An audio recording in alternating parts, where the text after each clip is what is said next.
activating the clause in the law that requires the minister to be censured, including pushing for his removal. There's a lot playing out in Parliament today on the back of this debate.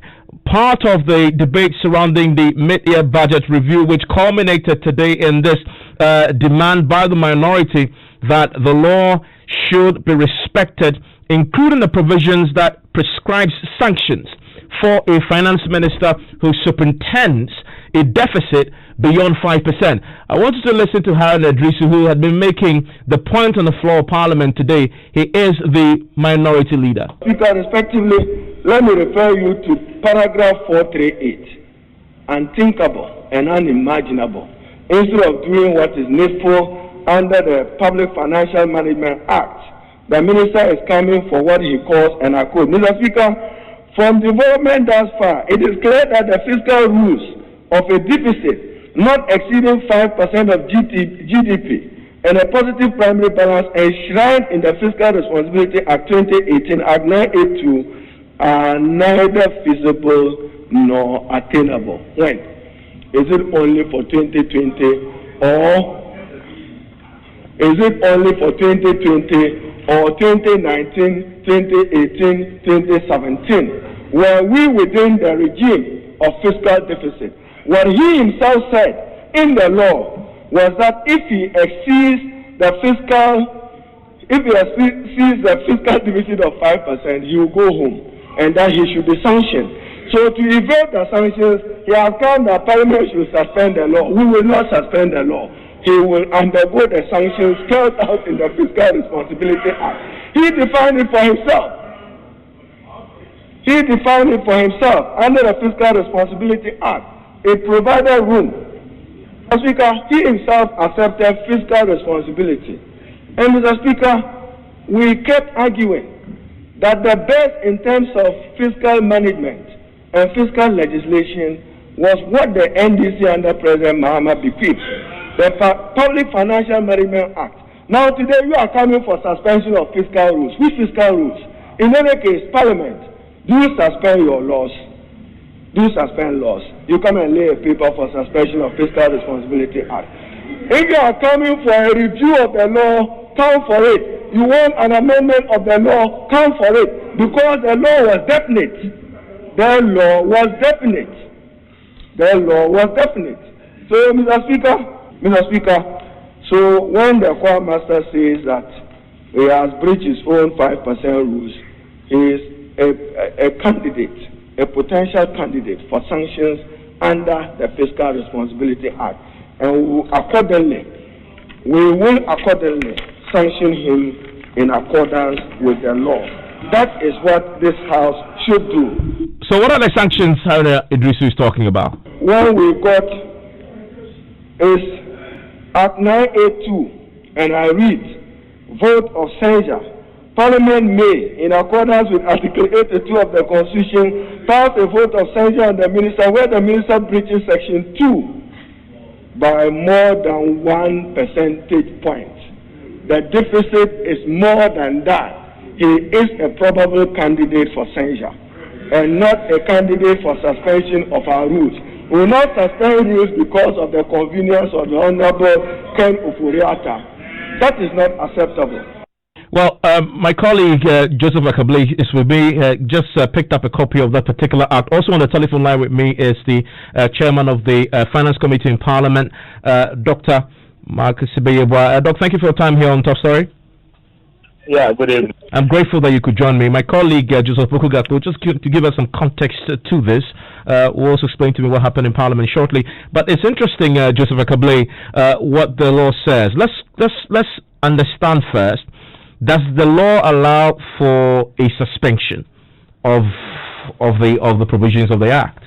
Section 3 of the law is titled Suspension of Fiscal Responsibility Rules, and it reads that the minister may suspend the fiscal responsibility rules due to a force majeure or unforeseen economic circumstance, or both, including a natural disaster, public health epidemic, drought, or war, where a state of emergency has been declared by the President under Article 31 of the Constitution. B says an unanticipated severe economic shock, including commodity price shocks. And C, periods where the gross domestic product growth rate is 1% or less. And the 2 says the force majeure or unforeseen economic circumstance referred to in subsection 1 shall be such that the minister is of the opinion that the implementation of any of the fiscal responsibility rules shall be harmful to the fiscal, macroeconomic or financial stability of the country.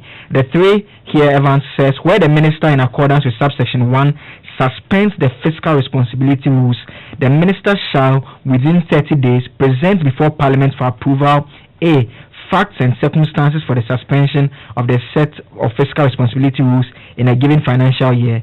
B, plans for restoring the public finances of the country within a reasonable period after the force majeure or unforeseen economic circumstances have elapsed. And C, quarterly breakdown of the revised deficit target for the year as part of the budget presented to Parliament. Okay, so it provides conditions. It in fact allows the suspension of the provisions. Yes. Provisions as relates to the deficit not going beyond 5%, but it prescribes how this suspension should happen. Okay, Gako will give you context shortly. But also there's a question in the law about we've heard about the sanctions, right? That the law allows under the circumstances, if indeed the procedure is not properly adhered to. Yes, and it says it's under section 4, vote of censure. It says Parliament may, in accordance with Article 82 of the Constitution, Parliament may, in accordance with Article 82 of the Constitution, pass a vote of censure on the minister where the minister breaches section 2 by more than 1 percentage point. That is, if it exceeds the 5% mark. 5%. And it's important to read Article 82.5, which says where a vote of censure is passed against a minister under this article, the president may, unless the minister resigns his office, revoke his appointment as minister. I see. So those are very strong provisions there.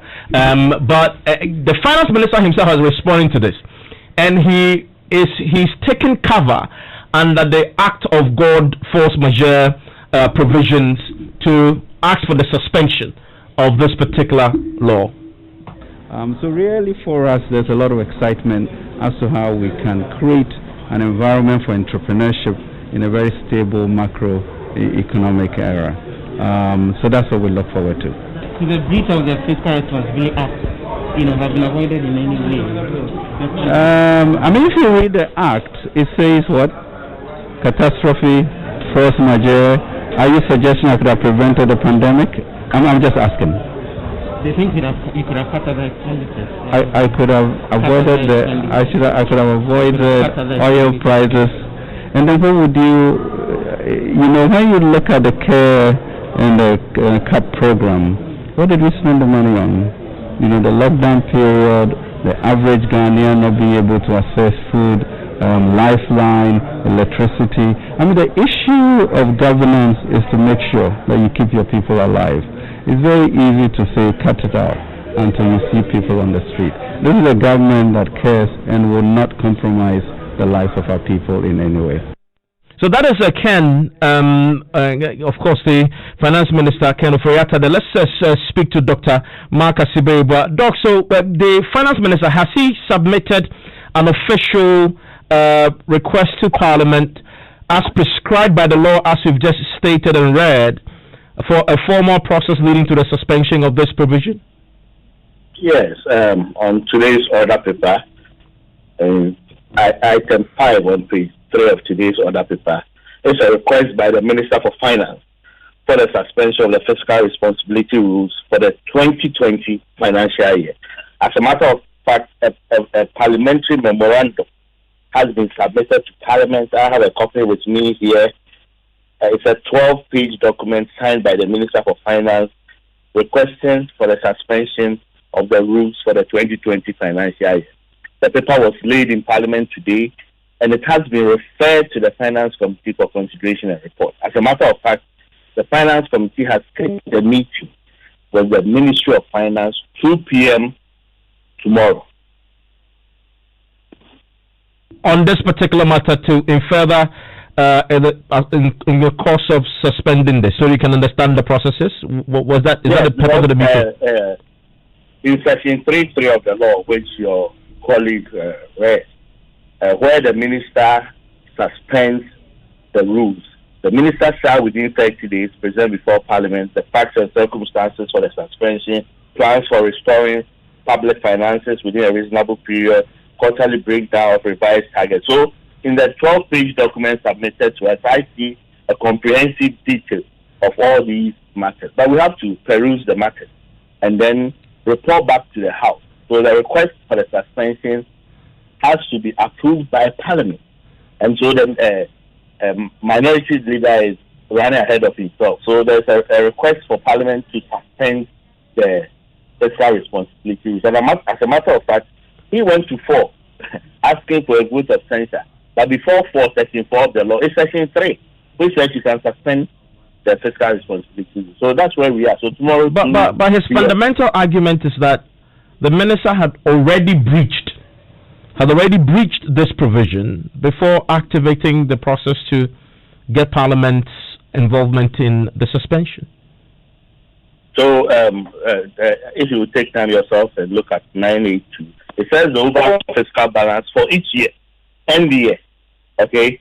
So for the whole 2020, the deficit shall not exceed 5. That is what the law says. And then the law goes further in section 3 to say that if for each year, for any year, there is a natural disaster, a public health pandemic like the COVID-19 pandemic, force majeure, etc., etc., then the minister will come to Parliament. So the minister should not wait till the end of the year when he has breached. So as we speak, there is no breach.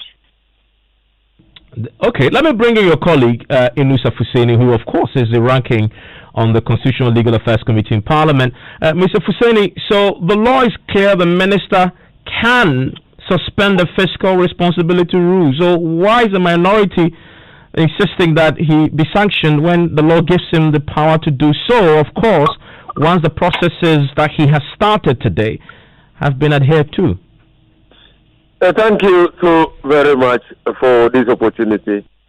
The law gives the minister the power to come to Parliament to request of Parliament to suspend the relevant sections of the Fiscal Responsibility Act.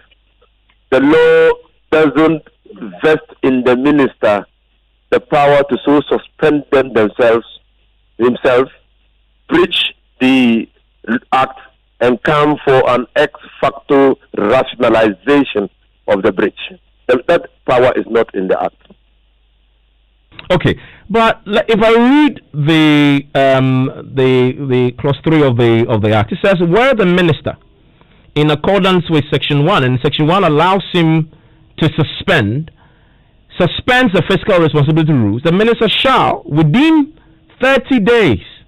So he can do so, and then within the period come to Parliament to formalize it and get Parliament, and let me just quote the law, present before Parliament for approval, which is what he's done. I mean, so where's the breach?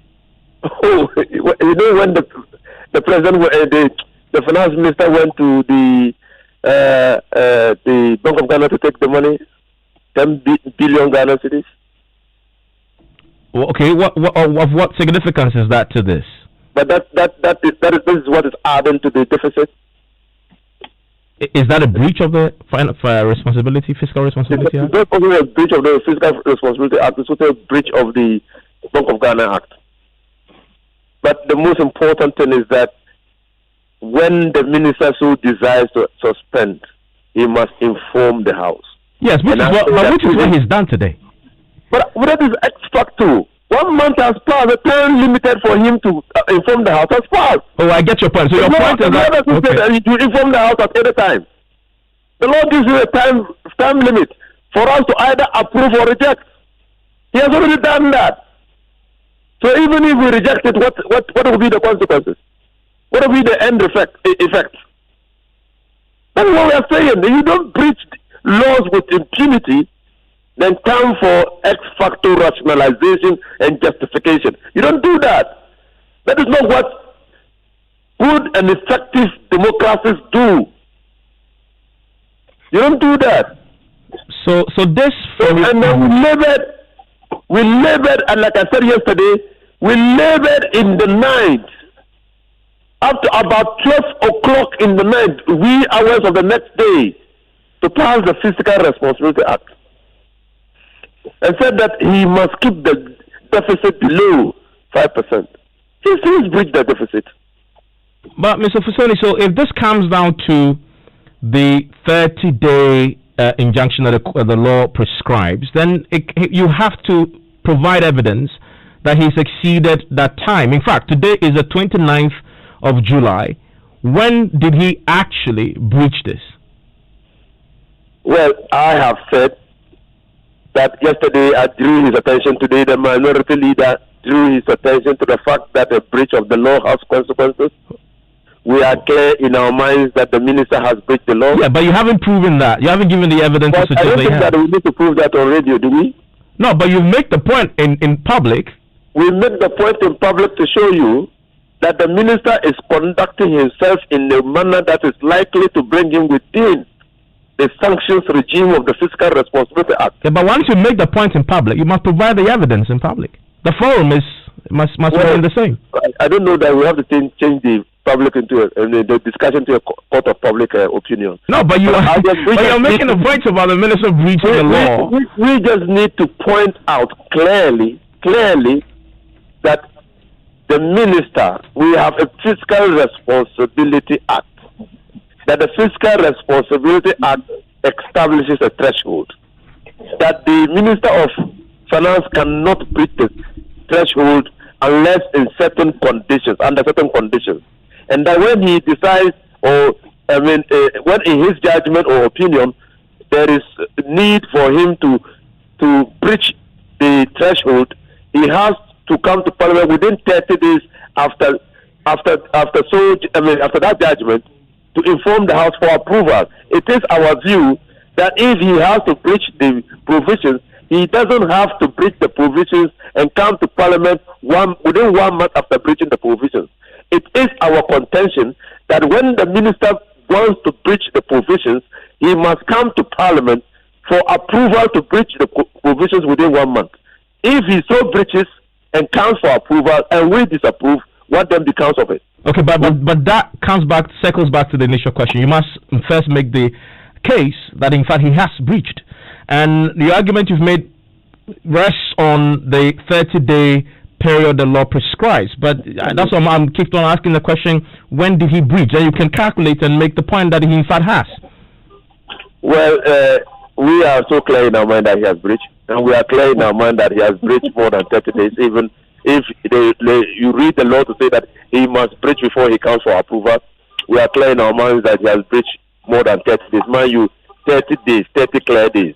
And so we are looking at the situation. They will bring a report, a committee will bring the report, and during the debate of the report, we will point out to the people of Ghana that this minister has acted with impunity. A very quick question, though. Do you disagree that there are the conditions currently, coronavirus and all, that justifies a suspension?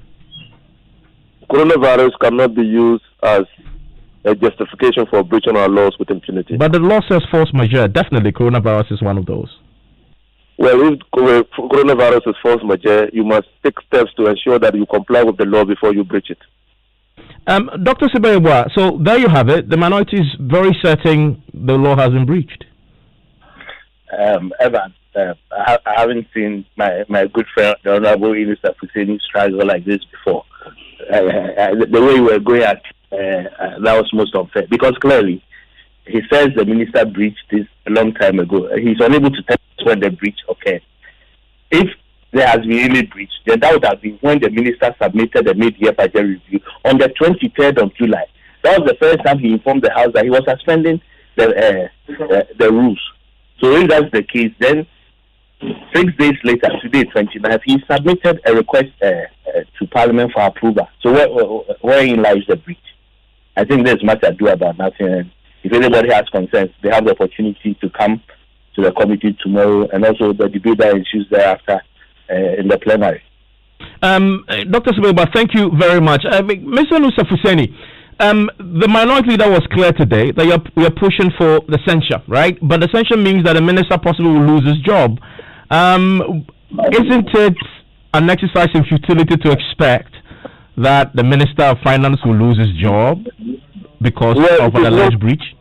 it is not an exercise in futility. We have not said so. We, first of all, you have to go through the motions. We have first of all drawn the attention of the public to the potential breach of the Fiscal Responsibility Act. We have been told by my good friend Asibe Yabua that the minister indicated an intention to breach on the 23rd of July and has since put in a request for approval to enable him breach the Fiscal Responsibility Act. He mentioned that he breached it earlier by all the monies that he had taken, the 100 million, the 1 billion from the Bank of Ghana, from the World International Monetary Fund, and the 10 billion from the Bank of Ghana. Yesterday, when I did the computation, that came to about 25 billion Ghana cedis. And so we are so clear in our minds that these were additional expenditure not contemplated with under the 2020 budget. And if you look at all the monies that he spent out of budget, it adds to the fiscal the deficit. And even without coming to Parliament on 23rd of July, he would have already been in breach of the relevant sections of the Fiscal Responsibility Act. That is our contention. And as we said, he's put in a request. The doc will be waiting for the report, and then we will point out clearly that the minister breached the Fiscal Responsibility Act long before he came to Parliament. Guess what, Mr. Nusa Fusini? I've just been joined by the Deputy Finance Minister. He's been listening to you, and he just called into. He says he has some clarifications. Let's hear him. Mr. Kuku Kwating is on the telephone line with me, right? Mr. Kwating, yes, you've listened in. You say you have some clarity. Well, I listened in. I think the discussion is healthy, and I'm grateful to my colleagues, Honorable Dr. Sibe Egua, for the brilliant input they have made so far. It's just a small point I wanted to make. The suggestion has been made, especially by the minority side, that somehow the rule has been breached already. It is just to draw attention to the fact that you can't break the rule before the end of the year, because the 5% deficit the Fiscal Responsibility Act refers to is a yearly phenomenon. It's a yearly parameter that the law requires you to keep at a certain threshold. So until the year ends, it's not possible to breach it, even if you assume that as we speak, the gap between expenditure and revenue as a percentage of GDP, and we should be asking ourselves which GDP, mid-year GDP or close-year GDP. Even if you assume that somehow that gap was more than 5%, it is entirely possible that in the course of the year, government could free some expenditures, more revenue would come in, so that by the end of the year, the fiscal deficit as a yearly parameter would be less than the 5%. So it is just to clear that small point that it is not possible to breach the rule before the end of the year. It was just that point I wanted to make to my colleagues, because I'm sure we're going to debate this tomorrow, so they don't spend time drawing our attention to this, what would be an error on your part. Mr. Fuseni. Yes, clearly. You need to be innovative and to try to explain things in the way that paints a good picture of you. It's clearly admitted by his intervention that even if there's a breach, that breach can only be determined at the end of the year. Yes, that's what he's saying. Yes, because he said the 5%. This is a friendly discussion. You see, the 5% the law specifies is 5% at the end of the year. And if I were to ask you, when you say 5%, Deputy Minister, you've made your point very clear. I understand you. I understand you in the sense that you are saying that even if the graph is moving up and down, you have to strike the average at the end of the year, and that we should not take an upward movement of the deficit in mid-year as an indication of what will happen at the end. That's just argument. Not so. Yes, because you are speculating. There's a speculative angle to the argument that government might come into some unexpected revenue, or things might change, and so businesses will pick up, and so your tax revenue will now go up, and that will net off the deficit. Yes, technically. Yes, so I understand your argument. But do you agree? I don't agree.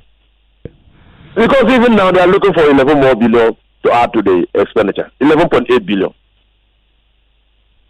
Look, but my response to your Husseini is that you see the law itself says that if the minister anticipates, so close of the year nobody knows what exactly is going to happen. We may even well end up less or perhaps more than the 11.4 we have projected right now. So nobody knows exactly, and that is why the law says if the minister in his judgment suspects that we may end up with a breach beyond the 5%, then notify Parliament and let Parliament suspend the rule for you, so that in the event you go beyond 5%, you will not be sanctioned. So to discuss a question of the minister already breaching the law is a complete error, and I just think for the education of our listeners, we need to put that right. I didn't intend to just a second, Mr. Kwarteng. Let me hear Mr. Husseini.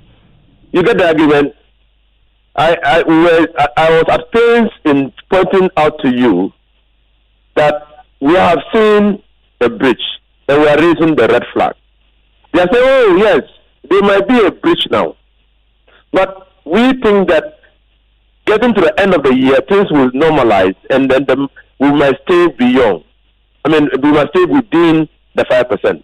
But if the minister thinks that the breach, which has occurred now, will continue to the end, then the end of the year, then he notifies Parliament.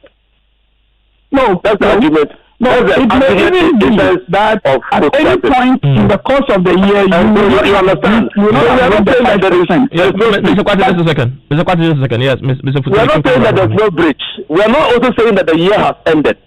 But we are saying that things take their color from their surroundings. That the coronavirus is still there. That the minister is saying that in view of all the amounts which yesterday we put at close to 25 billion, we're still going to need more money. So he's presented a budget supplemental to the 2020 budget, which will require us to approve of an expenditure of 11.8 billion. And we're saying that when you add that to the about 25 billion, we're going to get about 36 billion or 37 billion. And we don't see how over 11, in fact, some estimates put the deficit at 13%. And we don't see how, even by going by what they are reckoning, how an 11% deficit, 11% deficit will come down to 5%. We don't see it. Mr. Kwarteng, just finally on this. My final point is that, look, when you're going to, if you're going to cite somebody for a breach of law, then you have to be certain that the yearly threshold has been breached. If you are not in a position to do that, you should not be talking about let me ask you, I'm pretty sure by this time you probably estimated what the deficit will be by the end of the year. What's your estimate? What we have put in the media review is 11.4%, which is why the minister is going to ask Parliament exactly. Mr. Kwarteng, there's another quick thing the minister said today that I want to bring to you, just for some clarity. He's been talking about how much we spent on the hot meals. This is what he said in Parliament today.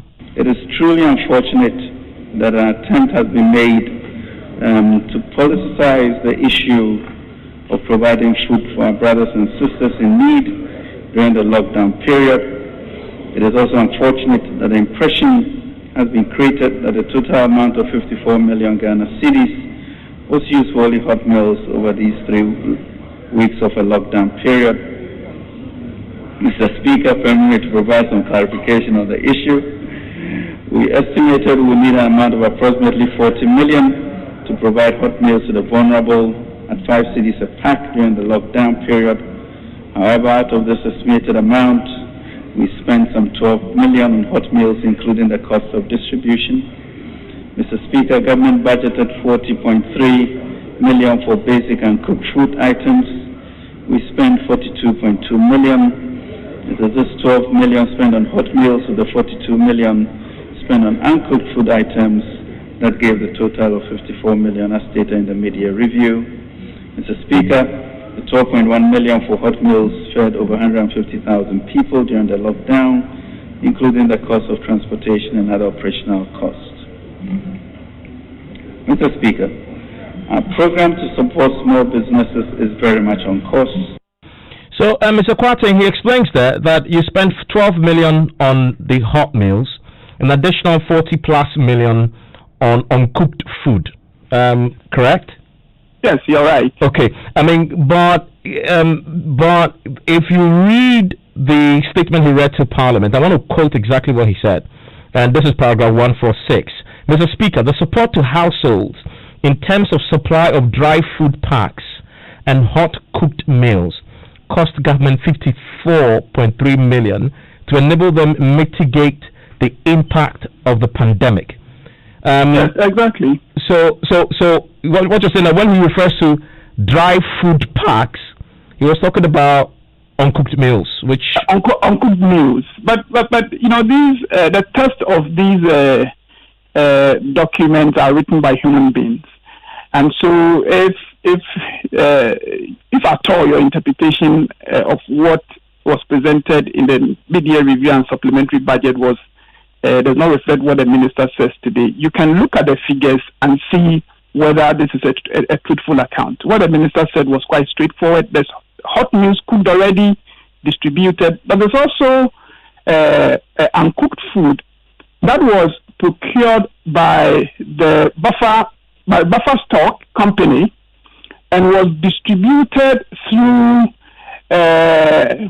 the Christian Council, the faith-based organizations, NADMO, and so that went to about 41, or I think 40 million Ghana cedis. You add it to the 42 million Ghana cedis. You add it to the 12 of cooked food, and that is what is the 54 million we announced in the media.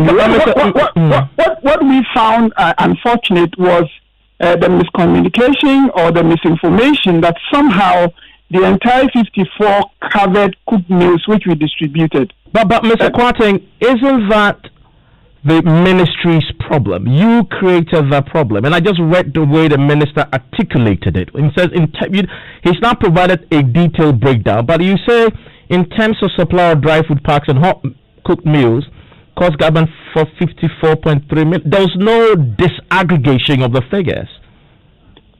Well, but if you want a breakdown, you ask for it. So if I tell you that he went to Parliament, he went to Parliament and provided the details of Parliament, and he left. I mean, how else do you want us to interpret it?